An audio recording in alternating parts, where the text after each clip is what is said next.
1 de Pedro, no capítulo 1, nós vamos dos versos 22 até o 25, e assim encerramos o primeiro capítulo da carta de Pedro, que estamos fazendo essa série de exposições sobre uma igreja que vive longe da sua casa, que vive exilada na Babilônia, longe do seu lar, longe do lugar em que ela foi criada para viver.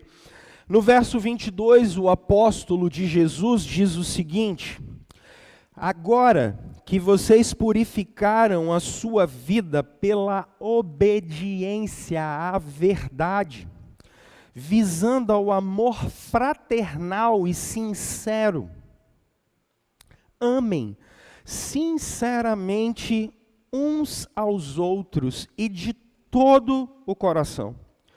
Vocês foram regenerados não de uma semente perecível, mas imperecível, por meio da palavra de Deus, viva e permanente. Pois toda humanidade é como a relva, e toda a sua glória como a flor da relva. A relva murcha e cai a sua flor, mas a palavra do Senhor permanece para sempre. Essa é a palavra que lhes foi anunciada. Vamos orar? Deus, como nós temos feito toda semana estudando a palavra do Senhor, pedimos que a tua fidelidade nos acompanhe, que o teu Espírito nos acompanhe de uma maneira tão generosa e tão genuína, e o Senhor ilumine o nosso coração de uma maneira tão genuína, para que a gente compreenda a palavra do Senhor, compreenda o teu amor, compreenda a tua misericórdia. E em nome de Jesus que nós oramos. Amém. Meus irmãos, o tema de hoje é amar uns aos outros, e isso já está bem claro, acredito que no verso 22, quando o apóstolo de Jesus diz exatamente isso, para que a gente ame uns aos outros com muita intensidade e com muita sinceridade. Isso está muito posto, está muito claro. Eu separei esse texto em dois blocos por isso. O verso 22 e o outro bloco, o verso 23, 24 e 25. O primeiro, ele fala exatamente dessa condição amorosa, e o segundo, ele fala muito da nossa condição como seres humanos. E aí eu vou trabalhar isso com vocês. Entretanto, falar dessa palavra amor no século 21 é muito difícil, porque amor é uma coisa no nosso tempo muito subjetiva, gente. Falar de amar é muito complicado, porque o que é amar no século 21? Me parece que amar no século 21 tem muito a ver com o que o romantismo, o que um movimento romantista trouxe para a gente no século 20, como se amar fosse única e exclusivamente aprender a não dizer não. O que é amar no século 21? Amar para nós, o nosso tempo, no senso comum, da onde vocês vêm todos os dias, nas conversas que vocês têm no trabalho, com as pessoas do lado, nos programas de televisão, nas redes sociais, amar é tolerar tudo e nunca estar disposto a falar não para nada. Quando alguém fala não, essa pessoa não ama. Quando alguém olha algum tipo de padrão, essa pessoa não ama. Porque no nosso tempo, amar é única e exclusivamente afeto, é só sentimento. Então, nessa sociedade que o que é importante é ser feliz, me parece que falar de amor é difícil por isso. Quando nós voltamos para a Bíblia, fica mais difícil ainda, porque a gente olha textos como o de Hebreus, no capítulo 12. E Deus, por exemplo, dizendo que Ele disciplina porque ama. E Ele corrige porque Ele ama. E Ele faz isso com os seus filhos, e Ele diz, vocês que são pais, por exemplo, vocês disciplinam porque ama. No nosso tempo, por exemplo, se você falar que você disciplina alguém porque ama, isso é pecado. Como, disciplinar alguém porque ama? Não, isso não pode acontecer. Não. Amar é só tolerância no nosso tempo. E isso é complicado. Porque não me parece que é disso que o texto bíblico está falando. A expressão amor aqui é a expressão Filadélfia. É o amor Filadélfia. É o amor, a fraternidade. É esse amor aqui. Por isso a gente precisa dar uma olhada na Escritura e tentar entender o que é esse amor que está posto aqui. Porque quando nós olhamos para a Escritura, um Deus que se manifesta em amor, Ele é um Deus que se manifesta em amor com todo o seu juízo, com toda a sua disciplina, com toda a sua misericórdia, com toda a sua bondade, com toda a sua graça e fidelidade, mas também com toda a sua ira. Esse é o Deus da Escritura, esse é o Deus bíblico, que se manifesta assim. Amor não é um atributo estanque que existe. Agora, o que é muito interessante, quando você observa o texto bíblico, olha o verso 22, quando ele está dizendo assim: uma vez que vocês foram purificados pela obediência à palavra, a palavra purificou você. E a última frase do verso 25 é: a palavra permanece para sempre, a palavra é eterna. Aqui é interessante. A primeira coisa que a gente precisa ter em mente é o que Pedro está falando para a igreja. Pedro não está falando para a sociedade do século I. Pedro está dando uma ordem para a igreja. E o que aconteceu com essa igreja? Essa igreja foi eleita, essa igreja foi regenerada, essa igreja foi salva, essa igreja... Na semana passada a gente já tinha conversado sobre obediência, falamos na semana passada sobre temor. Agora há uma ordem, porque essa igreja foi purificada pela palavra. Pela palavra eles foram regenerados. Regeneração, tem uma nova vida neles pela palavra. A Escritura chegou para eles e eles são nova criatura. E o que se espera dessa igreja? Que eles amem uns aos outros. É isso que está aqui. Esse é o desafio. É isso que o Pedro está terminando esse primeiro capítulo dizendo. Que eles amem uns aos outros.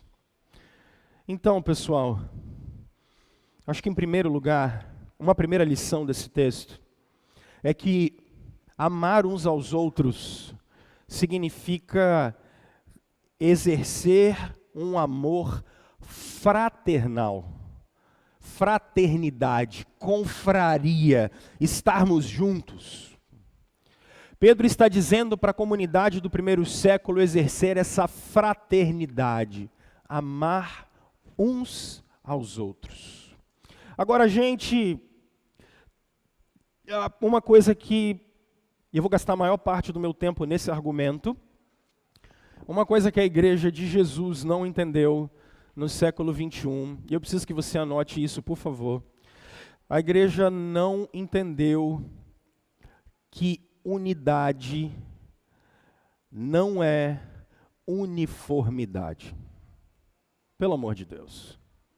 Unidade não é uniformidade. Isso está matando a gente. Quando nós olhamos quem é o povo de Deus, quem é a igreja de Jesus? Deem uma olhada comigo em Apocalipse capítulo 7. Quem é a igreja de Jesus? Essa aqui é a visão que João tem da igreja gloriosa. Quem é a igreja gloriosa de Jesus? Percebam no verso 14 onde eles estão. Apocalipse capítulo 7. Olha o verso 14 onde eles estão. Respondi: Senhor, tu o sabes. Ele disse: estes são os que vieram da grande tribulação e lavaram as suas vestes e as alvejaram no sangue do Cordeiro. Por isso eles estão diante do trono de Deus e o servem dia e noite em seu santuário. E aquele que está sentado no trono estará sobre eles no seu tabernáculo.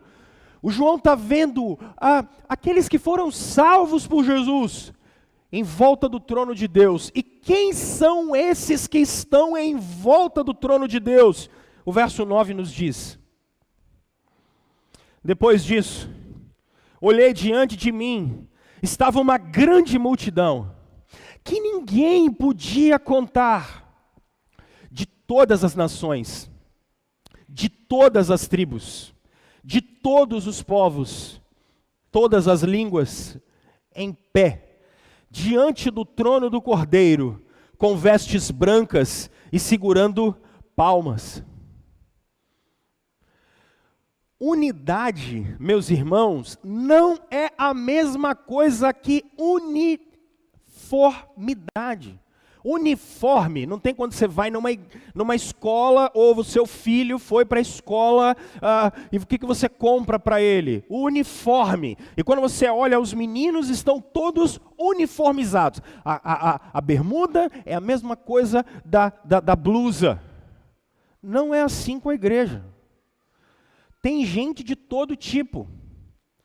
Tem gente de toda mentalidade. Tem gente de todo tom de pele. Tem gente que tem uma história de vida completamente diferente dos outros, que foram criados num contexto socioeconômico, cultural, completamente diferente. Essas pessoas são distintas. Isso aqui você precisa entender, pelo amor de Deus. Toda a relação dos seres humanos é embasada na Trindade. Compreenda isso. Por que nós, seres humanos, queremos casar? Porque Deus é 3 em 1, gente. Por isso o casamento é unidade na diversidade. Homem, mulher e seus filhos. Por que nós temos filhos? Porque Deus é uma unidade, Pai, Filho e Espírito Santo, só que são 3 pessoas distintas. Pai não se mistura com Filho, que não se mistura com o Espírito Santo, são diversos. Toda a relação de seres humanos é diversa. Quando Deus criou o mundo, Ele não criou um mundo monocolor, monocromático. Ele fez um mundo distinto, com pessoas completamente distintas. E a igreja de Jesus também é assim. Pessoas que vieram de determinada família, que vieram de determinado contexto, completamente diferentes. E isso, em muitas ocasiões, nos faz pensar de maneira completamente distinta. Talvez eu tenha apreensões na minha vida que você não teve, porque eu vivi 5, 10 anos numa outra realidade. Quando eu voltei para cá, eu tenho uma outra visão de mundo. E você talvez por outras razões. Unidade não é uniformidade. Nós somos diferentes e nós pensamos diferentes, apreendemos o mundo de uma maneira diferente. E isso é importante ser falado para vocês, gente, porque me parece que isso às vezes não entrou muito bem na nossa cabeça. Porque às vezes você fala assim, mas pastor, fomos todos regenerados. Isso é fato. Todos nascemos de novo, a palavra é a mesma. Concordo. Por isso eu chamo um teólogo sistemático que eu gosto muito, que é o Luiz Berkoff. E o Berkoff diz algo muito interessante. Ele diz assim, no nosso processo de santificação, em muitas ocasiões o que acontece? Eu estou olhando o Guilherme aqui. O Guilherme conhece dispositivos da lei do Senhor que eu não conheço. E o Mateus conhece outros dispositivos da lei de Deus e do relacionamento com Deus que eu não conheço. Então não adianta eu querer que a minha caminhada e a minha experiência com Deus seja a mesma caminhada do Guilherme, que é a mesma caminhada do Mateus. Isso é impossível. Isso não vai acontecer. Nós somos seres distintos. E isso precisa ficar muito bem claro na cabeça de vocês. Porque senão é impossível desenvolvermos um amor fraterno. E aqui, deixa eu aprofundar um pouco mais na ferida e raspar ela bem. O que está atrapalhando demais a gente O que está atrapalhando demais a gente é uma guerra de discursos que nós temos no nosso tempo. Não precisa me dizer quem já saiu do grupo do WhatsApp da família porque está brigando. Também não precisa falar comigo quem já saiu do grupo do trabalho e foi cancelado por aquele amigo porque estavam brigando. Não precisa falar também quem estava no cafezinho no trabalho na semana e está brigando porque pensa diferente em determinado assunto A, B, C ou D, e aí brigou com todo mundo, e aí nego fica revoltado, e aí acabou um almoço de domingo uma vez porque fulano pensa determinada coisa e ciclano pensa outra coisa completamente diferente, e aí quando pensou que não, começou aquele climão, aquela briga dos infernos, e acabou o almoço, acabou o jantar, fulano foi embora, a cara virou e Jeová da glória. Não precisa falar que vocês não viveram isso só acontece na minha família, na de vocês não. Só lá em casa que o negócio acontece desse jeito. Porque a gente assumiu, no nosso tempo, 2 tipos de narrativas que são completamente tóxicas. Uma primeira narrativa que a gente assumiu é a narrativa do ressentimento. É a narrativa dos intolerantes. É a galera da intolerância do bem. É a maldade do bem essa aí. São os mal... É a galera que... Eles falam assim, olha só. Você, a sua maneira de pensar... Eu esperava mais de você. Começa a vir aquele ar de superioridade. Eu pensava mais de você. Eu pensava que você era uma pessoa mais humana. Percebe? A galera começa a julgar o outro. E daí, porque você não pensa da maneira com a qual eu penso, eu penso na paz mundial, eu penso no amor ao próximo, eu penso no amor ao outro, a vida é só esse negócio de serviço. E a partir desse momento, se alguém fala que não pensa igual a você, a gente ouve alguns tipos de xingamento que são assim, seu fascista, seu nazista. É a galera do ressentimento, essa turma.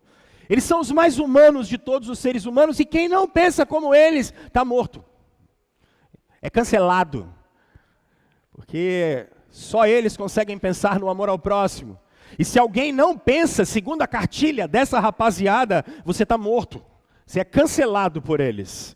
Porque a única maneira de amar é a qual eles colocaram no mundo. E se você é assim, tu vive numa bolha, irmão. A coisa está complicada para o seu lado. Isso é interessante, porque o Jesus o qual a gente prega, ele é um Jesus que diz assim, se você chamar o seu irmão de tolo, você é réu de morte. Agora, em nome de um ódio do bem, eu posso ir lá e falar bem assim, cara, você é um nazista. Cara, a pior desgraça que aconteceu na humanidade talvez tenha sido o nazismo. Mas eu posso chamar você assim. Eu posso te xingar assim em nome do bem. Esse ódio do bem. E aí o que acontece? Acontece que esse tipo de narrativa, que é uma delas que a gente tem, e que divide a gente, ela é interessante que fala que quem não pensa dessa maneira é só autoritário. Quem não pensa desse jeito é cheio de autoridade. Intolerantes. Aí olha que engraçado. Já julgaram as pessoas. Já fizeram o julgamento dos outros. Já pegaram o Salmo 75, especialmente o verso 4, colocaram no bolso, verso 5, e falaram, Deus, seu juiz, não, eu que sou, eu é que digo o que é certo, eu é que digo o padrão, e se a gente não fizer isso, deu errado. Mas aí tem uma outra galera, se tem o discurso do ressentido, tem o outro discurso. É um discurso truculento, de uma rapaziada que quer fazer determinadas coisas e em nome da moral e da boa ordem é truculento. Pessoas que brigam. Irmãos, eu tenho visto coisas nos últimos tempos que até o diabo duvida. Uma turma truculenta que fala assim, mas você é burro mesmo, hein? Rapaz, isso no meio de irmãos. Irmãos. Mas você é uma anta mesmo, hein? No meio de irmãos. um nível de xingamento, um nível de raiva, um nível um nível reacionário, de que também se você não compra um combo inteiro de pensamento, a turma vai no meio de você, uma patrulha. E isso é terrível, porque isso está acabando com a gente. São dois polos de discurso que estão destruindo a sociedade, e especialmente destruindo a igreja de Jesus. Isso é pecaminoso. Irmãos xingando irmãos, em nome de Deus, em nome da verdade, em nome da moral, em nome da ética, em nome dos bons costumes, em nome da justiça social, em nome de melhores condições para as pessoas, irmãos olhando para irmãos e chamando de burro, chamando de anta. Desculpa usar esses termos, tá? Porque é o que a gente vê. Eu não tenho outros para usar. Eu teria piores, mas aí o decoro não permite. Que o que a gente vê até Deus duvida. E aí quando eu olho a ordem da Escritura, o que eu entendo? Eu entendo que o nosso período, Cristo, que é o que nos une, é menor do que ideologias e pensamentos que talvez a gente tenha diferente. Vocês têm noção do que é isso? Isso é perigosíssimo. Porque quando a gente fala da unidade do amor fraternal da igreja, e aqui eu quero que você entenda isso, isso não quer dizer que pessoas não possam ter pensamentos diferentes. Olha o Evangelho de Marcos no capítulo 3. Olha o que Jesus vai falar. Olha a igreja. Jesus é maluco, desculpa, Senhor, mas eu estou falando no bom sentido. Olha a igreja que Jesus vai formar em Marcos capítulo 3, verso 13. Olha a diversidade dessa rapaziada. E agora à noite, de manhã, eu não falei de um texto que eu quero mostrar para vocês no livro de Atos. Marcos no capítulo 3, olha o verso 13, olha o tipo de discípulo que Jesus traz para formar a sua igreja. Jesus subiu a um monte e chamou a si aqueles que ele quis, os quais vieram para junto dele. Escolheu 12, designando os apóstolos, para que estivesse com ele e os enviasse a pregar e tivessem autoridade para expulsar demônios. Estes são os 12 que ele escolheu: Simão, a quem deu o nome de Pedro, Tiago, filho de Zebedeu, e João, seu irmão, as quais deu o nome de filhos do trovão. Esses caras têm um dia que tem uma cidade lá que está com um problema. Tiago e João chegam para Jesus e falam bem assim: Senhor, o Senhor quer que a gente ore para cair fogo do céu em cima desse povo e matar todo mundo? Olha a igreja que Jesus está formando, só gente boa. Só cariaciquense, só gente da primeira igreja. Olha só, André, Filipe, Bartolomeu, Mateus, que trabalhava para o Império Romano, e ele era um funcionário público do Império Romano, trabalhava na coletoria, era mal visto pela sociedade. Tomé, Tiago, filho de Alfeu, Tadeu, Simão, o Zelote. Os zelotes eram considerados no primeiro século sicários. Eles andavam com uma espada, uma faca escondida, porque eles esperavam a revolução a qualquer momento. Eles esperavam acabar com Roma a qualquer momento. Uma diversidade de pensamento enorme no meio dos discípulos de Jesus. Porque amor fraternal não significa que a gente tem que pensar sempre e o tempo todo a mesma coisa, gente. Nós somos diferentes, nós temos visões de vida diferentes, e a gente precisa aprender isso. Essas divergências, elas acontecem no meio da igreja, isso é normal, sempre foi normal.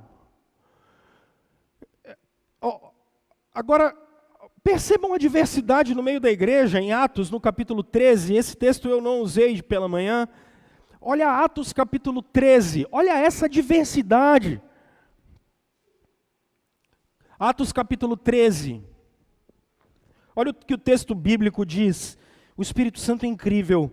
Na igreja de Antioquia, havia profetas e mestres, Barnabé era de Chipre, tá? Saulo, que era de Tarso, ok? Simeão, chamado o quê? Chamado o quê, Simeão? Ele era negro. Níger é a expressão negro. Você tem um cara de Chipre, você tem um africano, e você tem um cara de Tarso, que é fariseu. É a igreja de Jesus. Gente diferente. Gente que forma, que pensa de maneira diferente. E o que nos uniu? A cruz de Jesus. O que nos uniu foi o sacrifício do Senhor. E isso não quer dizer que em algum momento a gente não tenha conflito. Porque se vocês observarem, o Pedro, que é o Pedro que negou Jesus, que foi perdoado, esse mesmo Pedro é o cara que vai, depois em Gálatas, o Paulo vai dar uma chamada de atenção nele, porque esse Pedro é um hipócrita. Ele na frente dos judeus ele faz uma sala e uma cena, e na frente dos gentios ele age de outro jeito. O Paulo olhou para ele e falou: ah, Pedrão, cara de pau, na frente dos judeus você samba de um jeito, na frente dos gentios você samba de outro jeito. Paulo chega a dizer assim: eu resisti Cefas face a face. Porque divergências as pessoas têm. E o que falar do próprio Paulo, que por causa de uma bobeira abre mão do João Marcos, o João Marcos vai embora e ele termina uma amizade com o Barnabé, e logo, talvez depois eles tenham se organizado novamente, porque no final do ministério do Paulo ele quer o Marcos de volta para ficar com ele. Porque divergências acontecem, gente. Pessoas diferentes são divergentes, e isso é a coisa mais normal. Agora, o que é amor fraternal para a igreja de Jesus? Tolerância em amor, pessoal. Tolerância em amor. A gente não pode perder isso de vista, tolerância em amor. O que é a igreja, gente? É uma reunião de desgraçados. É uma reunião de condenados ao inferno. E que só foram regenerados por causa do alto preço que o próprio Senhor pagou. Por isso fomos agraciados. O que eu falei com vocês aqui sobre o legalismo há 3 ou 4 semanas atrás, é uma reunião de pessoas que estavam no mais fundo do poço, todos vocês e eu, não tinha ninguém aqui melhor do que nenhum outro, estava todo mundo morto e perdido e o Senhor resgatou a gente. Isso aqui é a igreja. Se Jesus, Calvino falava de acomodação, se Jesus se acomodou à raça humana para comunicar com a gente e tolerou esses 12 e mais um monte, por que eu não sou capaz de tolerar pessoas que pensam de maneira diferente que eu? Isso não é Jesus Cristo, e não adianta falar isso em nome de Jesus, porque não é, porque ele não agiu assim. Desrespeitosamente com as pessoas. O amor fraternal dele é esse que se acomoda e a gente se tolera em amor.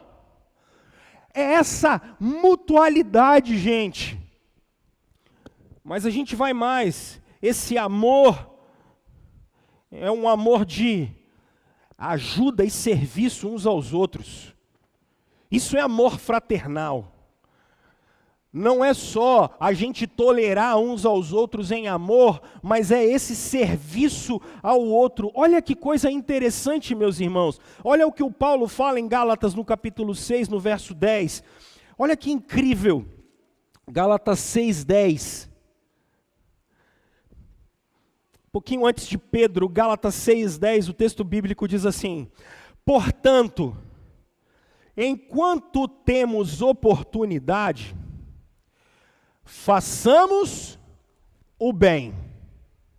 Até aí está lindo. Até aí o século XXI adora. Mas agora vem uma coisa que é interessante para o amor fraternal da igreja. Especialmente para os da família da fé. Especialmente para os da família da fé. Tem alguém aqui dentro que passa alguma necessidade. Tem alguém aqui que tem problema no casamento, com os filhos, na educação dos filhos. Tem alguém aqui que tem problema com o abastecimento alimentar na sua casa. A gente precisa, isso aqui é amor fraternal. A gente é a igreja de Jesus. O que nos une é o Espírito de Cristo. O que nos une é o que o Redentor fez por nós. O que nos une é muito maior do que aquilo que nos separa. Mas no nosso período e no nosso tempo a gente não está vendo isso. E o que nós estamos perdendo, meus irmãos? Sem amor fraternal. O que estamos perdendo? Número 1, estamos perdendo paz. A gente está perdendo paz. Rômulo, por que perdendo paz? Porque a gente fica angustiado no nosso coração, querendo ter razão em tudo quanto é tipo de assunto que a gente não tem nada a ver e não pode resolver. Porque a gente começa a se incomodar com coisas pequenas, achando que isso vai mudar o mundo e não vai. E no final das contas, gente, isso tudo é ego, a gente só quer ter razão.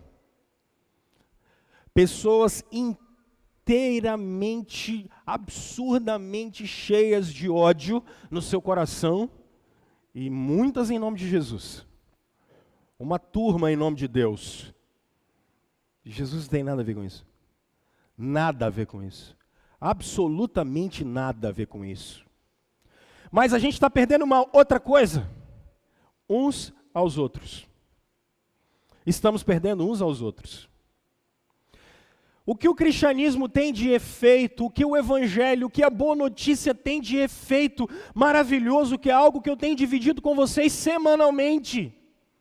Cuidado e conexão. Só que se eu comecei a levantar um muro entre nós, eu perdi você e você me perdeu. Como é que a nossa convivência vai me santificar se eu não tenho você perto de mim? Se a minha ideologia fala mais alto do que o nosso amor em Cristo. Se o fato das minhas opiniões, ou as minhas atitudes, ou as minhas razões, se isso fala mais do que o meu amor em Cristo, eu perdi você. E você me perdeu. E o que tem de mais valioso é a nossa relação como comunidade. É a nossa relação como filhos. Deixa eu te falar uma coisa. Olha que coisa curiosa, você não vai mais na minha casa no aniversário das minhas filhas, porque eu penso diferente de você. Nós não vamos mais fazer almoço de domingo porque eu penso diferente de você. Você não vai mais me ligar no dia do meu aniversário para conversar comigo porque eu penso diferente de você. Que tipo de coisa é tão mais importante do que Jesus e a união no Espírito, a ponto de me tirar de perto de você e tirar você da minha vida? O Deus encarnado dá a vida por isso e a gente faz o quê? Arranca o outro. Tem alguma coisa errada no meio de nós? Tem alguma coisa errada nessa busca pela verdade? Tem alguma coisa errada nessa busca pela justiça? A justiça que anula a cruz de Cristo? A justiça que anula a nossa convivência? Isso é hipocrisia. Isso não é Jesus. Meus irmãos, estamos longe do amor fraternal. Estamos perdendo uns aos outros. Famílias inteiras destroçadas, de pessoas que não conversam, amigos que não têm mais contato uns com os outros, por conta de guerras ideológicas. Que história é essa? E olha, isso aqui, nada disso foi marcado. Porque o momento que estamos vivendo, ele é terrível. Ele é terrível. Quando eu estou falando que nada disso foi marcado, que quando eu juntei a equipe da gente para falar assim, vamos trabalhar, a gente sempre pensa junto, o que nós vamos trabalhar. Pensamos em trabalhar a equipe, conversei com eles, olha, a carta de Pedro é assim, assim, assim, não tinha feito as divisões. E me parece que o Espírito Santo, ele vem sacudir a gente, porque a gente não só está perdendo paz, como a gente está perdendo uns aos outros, gente. Em Jerusalém, quando a gente ia adorar no templo, a gente, estou falando do povo de Deus, os gentios ficavam num lugar e os judeus ficavam em um outro lugar. E havia um muro que separava judeus de gentios. Paulo, escrevendo para os Efésios, diz que Jesus derrubou o muro. E de 2 inimigos, ele fez um só povo. Mas deve haver alguma coisa mais importante na sua vida do que Jesus. Mais importante do que o Evangelho. Porque a gente não consegue se dar bem mais. Alguma coisa está acontecendo. Mas nós perdemos uma terceira coisa. Sem amor fraternal, nós perdemos paz, nós perdemos uns aos outros, mas nós estamos perdendo o testemunho da igreja. O testemunho da igreja. Meus irmãos, que coisa feia. Que coisa feia. Crente se digladiando. Era para que a igreja, e o Mike Gorin ensina isso para o nosso grupo de mentoria, todas as vezes o Mike bate na mesma tecla, ele diz assim: meninos, sempre ensinem para a igreja de vocês, que a igreja de Jesus é um sinal daquilo que a humanidade vai ser na eternidade. Olha que coisa. Jesus trouxe o reino. Eu discipulo uns meninos no meio de semana, e essa semana uma das coisas que a gente mais conversou foi como a cruz é o ponto de contato entre o céu e a terra. Como Deus trouxe o seu reino através do seu Filho. Como Deus estava resolvendo o problema da humanidade quando Jesus estava nos perdoando e quando Jesus sentou à direita do Pai. Ele estava trazendo o reino. O que é que vocês são? Se vocês são discípulos de Jesus, e se você quer tomar uma decisão por Jesus, o que é que vocês são? Vocês devem ser agora o que nós seremos na eternidade. Agora. A igreja é chamada agora, a viver a realidade da eternidade. Com essa igreja evangélica brasileira, se fosse não crente, eu não queria entrar na eternidade. Eu não ia querer. Primeiro porque... Aí, deixa eu falar isso com vocês, uma coisa me preocupa e dói o meu coração, e que eu vi isso nesses últimos tempos e dividi com vocês há 2 semanas. Eu estou achando absurdo pastores doidos, loucos, colocando igrejas inteiras dentro de um processo político de poder. Isso é absurdo. Isso é absurdo. Eu nunca tinha visto isso em igrejas históricas e comecei a ver isso agora. Pelo amor de Deus, isso é absurdo. Loucura. Vocês precisam ser treinados para desenvolver a vocação de vocês. Se tiverem essas vocações, Jesus abençoe vocês. Mas por outro lado, vendo cristãos brigando uns com os outros o tempo todo, xingando uns aos outros o tempo todo, dando um péssimo testemunho para o mundo, de uma igreja que se esqueceu de ser um sinal do reino de Deus nessa terra, de pregar o evangelho para que pessoas nasçam de novo, e a partir do momento que elas nasçam de novo, segundo o Senhor Jesus disse em João capítulo 3, quando elas nascem de novo, elas veem o reino. Elas nascem de novo, e elas observam uma realidade que elas nunca tinham visto, porque o domínio é de Jesus. Porque o domínio da vida delas é sobre Jesus. Meus irmãos, nós precisamos pensar no testemunho da igreja. No final das contas, Jesus leva a culpa de algo que ele nem fez. Por conta de crentes irresponsáveis, igrejas irresponsáveis, pastores irresponsáveis. Não usem o nome de Deus em vão. Não é falar, ai meu Deus, ai meu Jesus Cristinho. Não usar o nome de Deus em vão é você falar que é discípulo de Jesus e agir como um filho do diabo. Isso é usar o nome de Deus em vão. Destilando um monte de ardilosidade, um monte de maluquice por aí. Meus irmãos, amor fraternal, porque nós estamos perdendo o testemunho. Feio. O mundo olhando para uma igreja completamente fora do esquadro. Em que pessoas não se toleram, pessoas não conseguem conversar, se brigam o tempo todo, se xingam o tempo todo. Que exemplo é esse? Que Cristo é esse? A culpa não é de Jesus, gente. A culpa é nossa. A culpa é da gente. Então, quando Pedro está dizendo isso para nós no verso 22, de amor fraternal, O Pedro está exatamente falando para mim e falando para você de uma realidade em que a gente precisa necessariamente se suportar em amor e a gente precisa necessariamente compreender que apesar das nossas diferenças, Jesus precisa reinar no meio de nós. Apesar disso, Jesus tem que reinar no meio de nós. Existe uma maneira cristã de se viver, gente. E isso uma comunidade cristã descobre junto. Nós vamos acertar, nós vamos errar, mas a gente precisa descobrir isso junto. Amor fraternal é o que está faltando para a igreja de Jesus. Amor fraternal, respeito, cuidado, carinho, compreensão.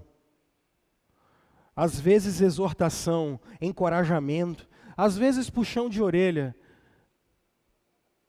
Quando Martinho Lutero explica o não matarás, ele é incrível porque Lutero diz assim: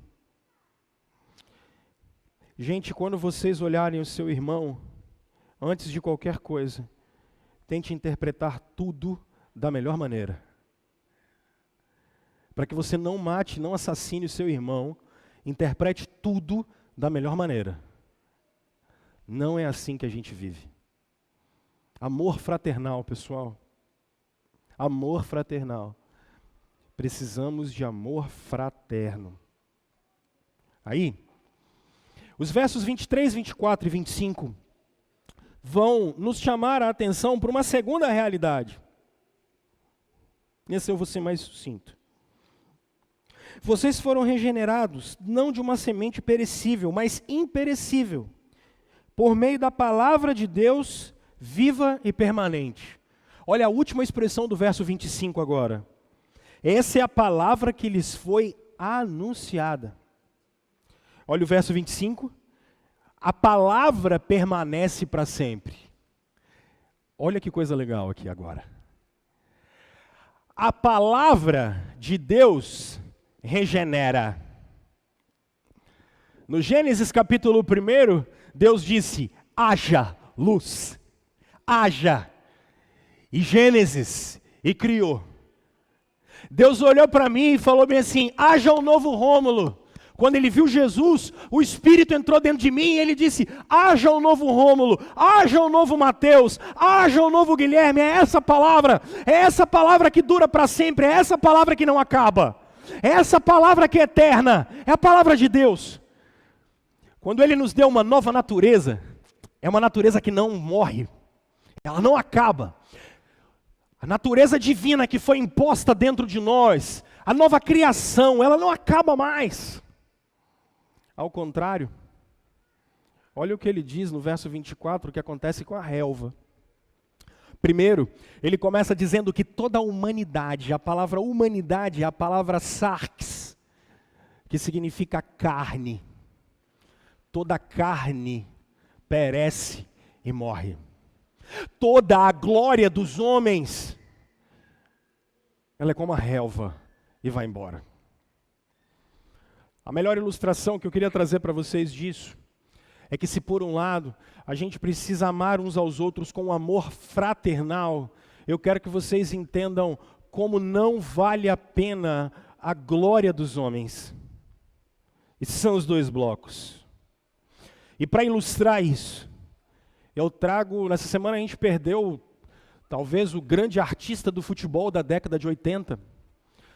E eu, como tentei ser jogador de futebol uma época, meio enganador, eu era ruim pra caramba. Eu fiquei triste quando eu ouvi que o Maradona morreu. Porque pensa num gordinho bom de bola, cara. Porque aquilo não tinha shape de atleta nunca. Eu acho que se a bola batesse nele, quem enrolava era ele. Mas o cara era incrível, cara. Ele era incrível. E como um bom apaixonado por futebol que sou, gastei um tempo assistindo alguns vídeos da personalidade do Maradona. E o cara tinha a Argentina nos pés dele, né? Nápoles, no sul da Itália, aos pés do cara. Em 86, o que ele fez na Copa do Mundo foi uma coisa absurda. Aquele trem daquele tamanhozinho, 1,60 m e pouco, passou por aquele monte de inglês e fez o gol mais bonito de todas as Copas do Mundo. Mas nos deixou essa semana, dizem que ele era muito doido, né? E qual é a última imagem do Maradona? Maradona num caixão. E do lado do Maradona no caixão, ele não estava vendo, coitado, ele já estava morto, né? Tá o cara da funerária, o Maradona morto aqui, o cara da funerária fazendo uma selfie, cara. Meu irmão, o cara teve o mundo aos pés dele. O mundo aos pés dele. Como é que a vida desse cara terminou? Com o agente da funerária. E nada contra o agente funerário. Eu vou precisar de uns um dia, né? Para mim. O agente da funerária está lá. E la mano de Deus, a mão de Deus, no caixão. Vocês vão acabar assim também, tá? Se vocês não sabem disso, tomara que ninguém tire selfie de vocês. É para ali que a gente vai, tá? Não fica assustadinho, não. Acostuma, já paga o plano, e nós vamos tudo para lá, tá? Tá bom? Não é seu coach aqui não, tá? Aqui é vida real, ó. Morre. Tô ficando velho. Fui fazer a barba, a menina falou, rapaz, que barba branca, hein? Falei, pois é, minha igreja, fazer o quê? Gente, morre. Acaba. O que fica é a palavra de Deus. O que fica é Cristo encarnado e ressurreto. É o que fica. O que fica é a igreja de Jesus. O que fica é a palavra de Jesus. O resto é relva. Morre, não fica. Os reinos da terra se foram, acabaram. Ninguém lembra quem é César, quem é Nabucodonosor. Ninguém lembra quem é Alexandre. Ninguém vai lembrar quem é esse monte de orelha seca que foi eleito hoje. Eu estou falando aqui sem desrespeitá-los, mas ninguém vai lembrar deles como ninguém vai lembrar de mim, e ninguém vai lembrar de vocês. A gente só vai lembrar de Jesus, porque a vida é sobre Ele e sobre ninguém mais. O resto passa. Daqui a 200, 300 anos, ninguém vai ler esses livros que a gente lê hoje. Vão ler outras coisas, como já não leem o que escreveram há 2.000 anos, 3.000 anos. Isso tudo vai passar, essa glória inteira vai passar, essa era inteira vai passar. E o que vai ficar? Jesus Cristo, o Filho de Deus, e nada mais. Amor fraternal, meus irmãos, amar uns aos outros, porque é isso que fica. Vocês vão ter que me aguentar tomando café a eternidade inteira. Eu, vocês e Noé, meu filho. Eu, você, Noé, Abraão, Isaac e Jacó, nós 5, e vamos bater uma pelada, e Maria vai estar torcendo por nós, a gente vai viver a eternidade inteira junto, é isso que vai ficar, essas tretinhas da gente, isso não vai ficar, para de perder tempo e saúde com o que não vai ficar. Ele diz que ele é o Deus de Abraão. Então, eu vou chamar os meninos a virem na frente, porque senão eu não vou ficar calmo. É porque a gente perde tempo demais com besteira. Eu perco tempo demais com besteira. E eu acho que vocês também perdem tempo demais com besteira. E vocês que estão em casa, ou em algum momento da história assistindo isso, a gente perde tempo demais com bobeira. E o que fica, meus irmãos? O que fica somos nós, filhos de Deus, unidos pela cruz de Jesus. Porque é sobre Ele, e só sobre Ele, é sobre o Senhor, e só sobre o Senhor. Então, meus irmãos, eu quero convidar você a ter um momento de oração, por favor. Por favor. Não gaste mais tempo com aquilo que não é necessário. Vamos pedir a Deus para purificar o coração da gente, para dar paz para o coração da gente. A gente tem uma longa jornada como igreja cristã para caminhar. A gente tem muito discipulado para fazer, tem muita gente para cuidar, tem muita gente para abençoar. Tem muita gente, tem um mundo inteiro carente da glória de Jesus. E é tempo da gente jogar de lado essas coisas que nos atrapalham, focar naquilo que nos une, e trabalharmos para promover o nome do Senhor e a igreja do Senhor. Então, eu queria que você tirasse esse tempo para orar, pedindo a Deus para tirar a mágoa, a raiva. E para que a gente passou um período aqui, eu vou deixar vocês cantarem agora. Esse ano está sendo um ano muito diferente para todos. Não deixa passar 2020.